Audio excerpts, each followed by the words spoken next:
Welcome back, and now we're on to our BB discussions. As usual, now we're talking about things that really affect our communities. And right now we have a very interesting and quite a large panel right here to discuss who is responsible for developing our communities. Before we get into this discussion, let's quickly take a look at Be Bold visiting Circle. Debt, open gutters, and the smell of alcohol in the air. It is a smell of poverty, of desperation, and despair. A smell that is well known all over Africa and the developing world. Can you imagine it would really not take much to clean this entire area? And yet nothing is being done by the community members, government, NGOs, and other well-doers.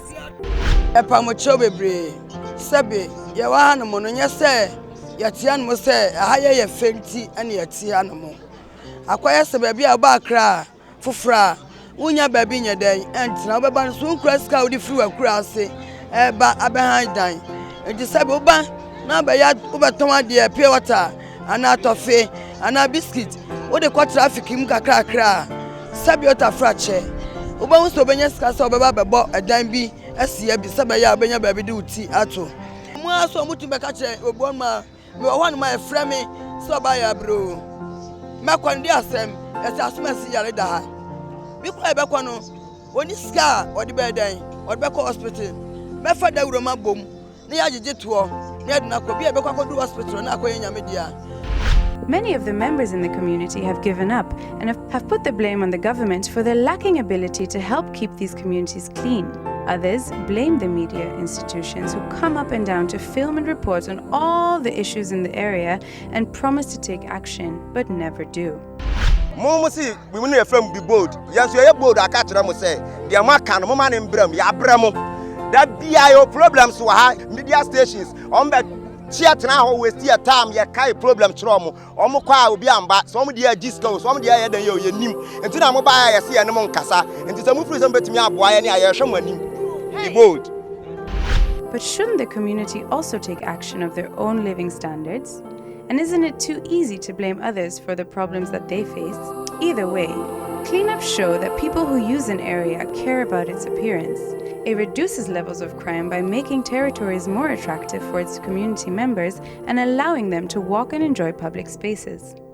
The question we are asking ourselves today is, who is really to blame for the dilapidated states of many of the communities in especially the bigger cities of Ghana? And what does it really take to keep a community clean? What are the challenges many of our communities face? And most importantly, how can we make a difference? We've developed ourselves by making ourselves by with a restaurant, shower, toilet, provision stores and all that along, just to cater for our children here, because we have children all along here, which they go to school around here. We want them to know that we are citizens of this country. Even some aliens come in, they invite them, they give them some places and all. So if there's anything wrong and they want to evacuate us, they should tell us or we reallocate us to another place before they say they evacuated. Grow up. President. Of where? Of Ghana president. Why? I want to help my parents and my brothers and sisters. So maybe them too, they will go and maybe I will be an old person, then maybe I will be a wood. Then they too, they will look at me, Be bold. Besides debating the topics, it is also time to offer solutions. What do these youth have to say, and what are they going to do about it? Join us for our second in-house Be Bold debate.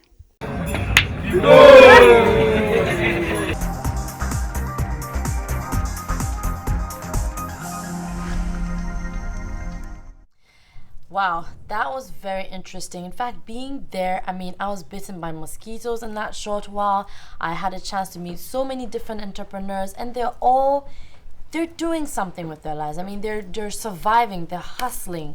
But really, whose responsibility is it to take care of those communities? Is it them? Is it the government? Is it the private sector? Is it us as individuals? Let me first actually introduce my panel here. This is Kwame, Mark, Katie, and Casito. And they're here to help us really sort of dissect this issue. So, Kwame, let me start with you. What exactly do you think is the situation on ground in the different communities here in Ghana? Well, I mean, in Ghana, for example, most people feel that, we give the government the mandate to govern, and by so doing, the government is responsible and accountable to the people. Being that if we give our votes to, these politicians and they come into power, they should look after us. So it's entirely the responsibility of the government to ensure that, these communities are looked after. Basic goods such as infrastructure, healthcare, roads, even jobs. These people expect that the government, should give, to them. But my personal opinion and view is that this should be a shared responsibility, because you can't necessarily expect government to be able to achieve everything. Of course, they should act as the big brother and then, have, oversee everything. But we should also adopt what I call a maintenance culture in our country, whereby if we're given things by the government, we should appreciate what we are giving by the government, but we should also safeguard it and protect it so that it lasts for a very long time. You see? So it's a shared responsibility. I know the expectation's high in Ghana. Every time you go on the streets, everybody thinks that we voted for them in power, they should do this, but we should be patient. It's not fully, the government's responsibility. It's our responsibility as well, as human beings, first and foremost, as individuals, to ensure that our surroundings are clean and tidy. And then the things that the government can give to us, we should ensure that we keep it and protect it. Because at the end of the day, Ghana is for all of us. It's not only for government. Ghana is for us Ghanaians. So unless we come to that realization, I think it would be a Herculean task. Yes. Now, Casey, as a woman, in Ghana, and knowing the whole perception with how Africans in the society, actually, it's harder for us sometimes, to be appreciated or to be given jobs or even education, basic education. And that's how it is in a lot of these rural communities where the women are just, they don't have the money, they don't know how to find a job. And so most of the time, like, finding jobs is very difficult. So from a woman's perspective, what do you think?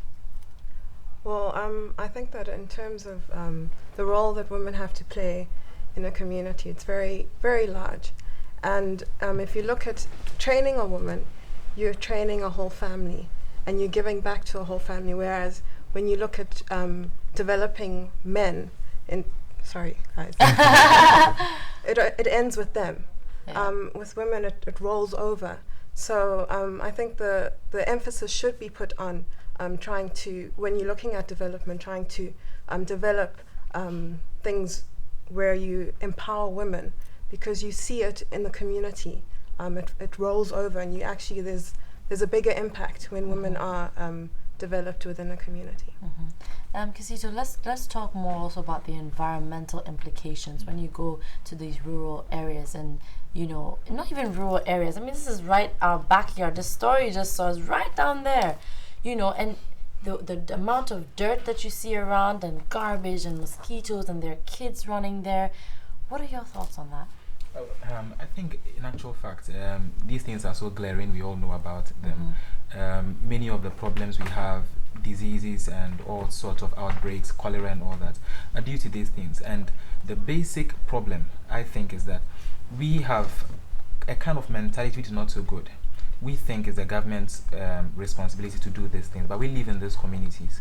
Nobody sweeps our rooms for us. We do those things. So if you live in your community and you are expecting the government to come and sweep and clean your community, then I think there's a big problem there. My local church only yesterday organized a cleanup for the entire area, because we realized people were just littering their backyards and didn't care about them.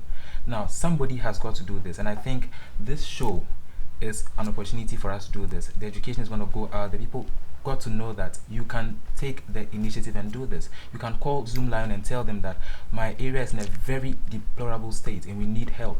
They would come and assist you. So unless we take that opportunity and that chance to move, the government is going to sit there. Let's also remember that the main goal of the government is to create an enabling environment for institutions, corporate bodies and others to thrive.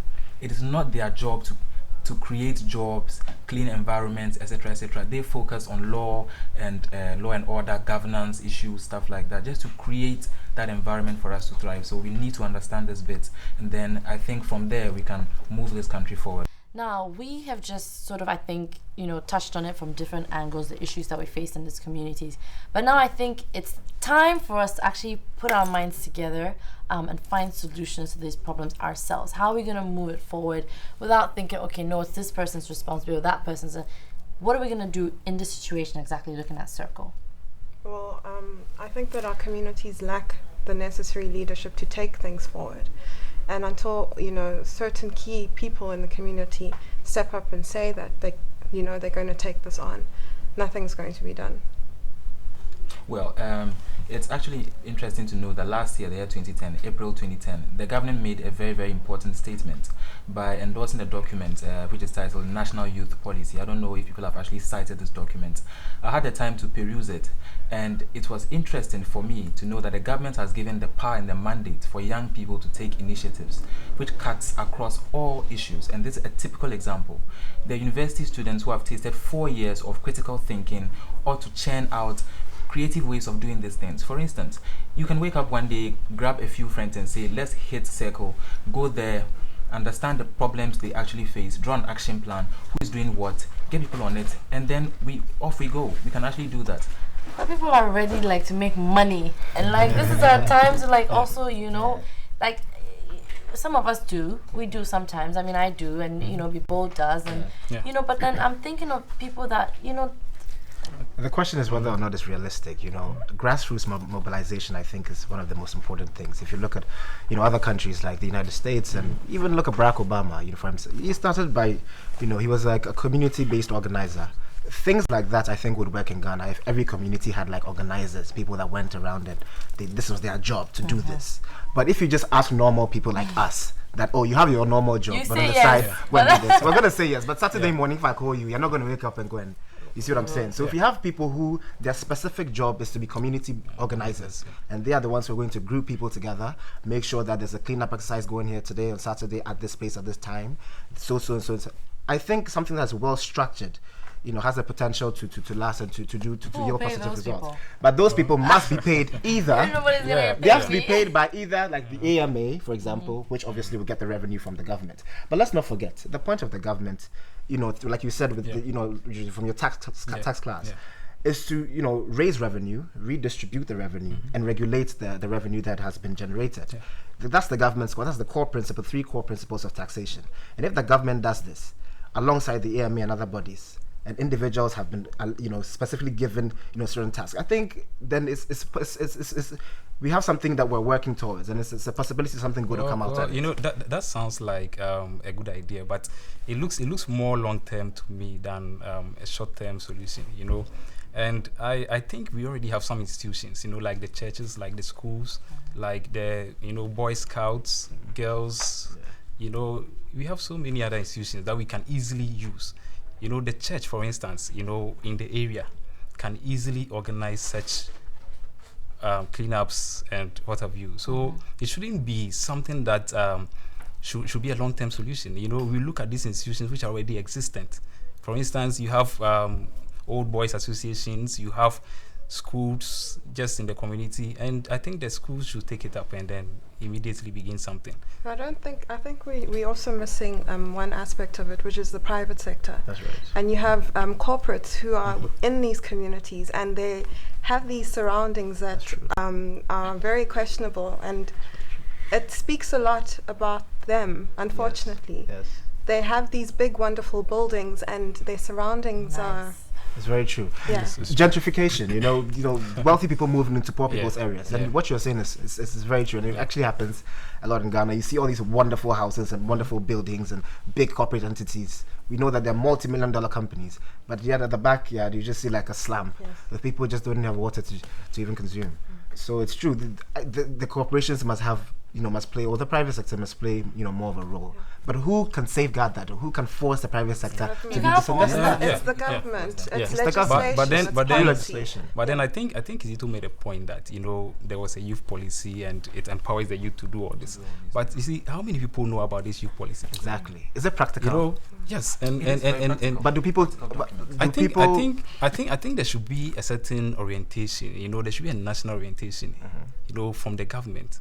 But it should be, inculcated into schools and institutions. Yes. It could even be a plan for churches, that as far as you have a church, these are some of the things you should do. You know, both so private and for social. So more or less, we have the structures. We don't need to form new structures, which could take us another 10 years or so.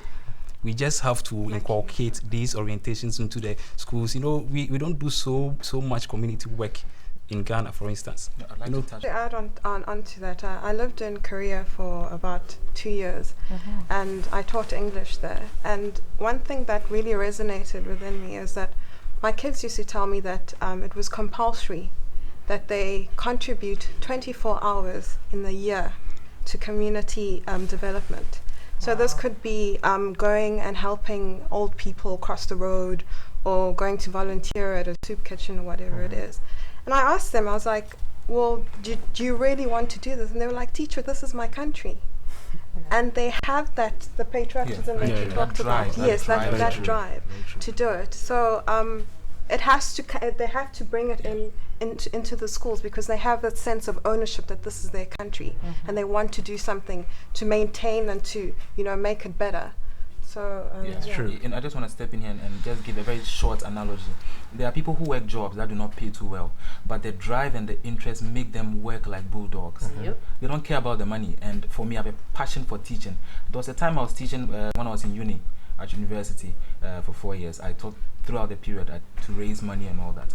I went on for 6 months without getting paid, and I didn't even know it, because the drive was there, the passion to do it. It wasn't just about the monetary value or just applause or somebody's recognition, just because you want to do it. And if we can feed that passion in a young person, and he says, I want to do something for this nation, I think we can move forward. All right, that's it here, ending the BB discussion segment. Thank you guys very much for joining us. Let's take a break. We'll be back in a moment.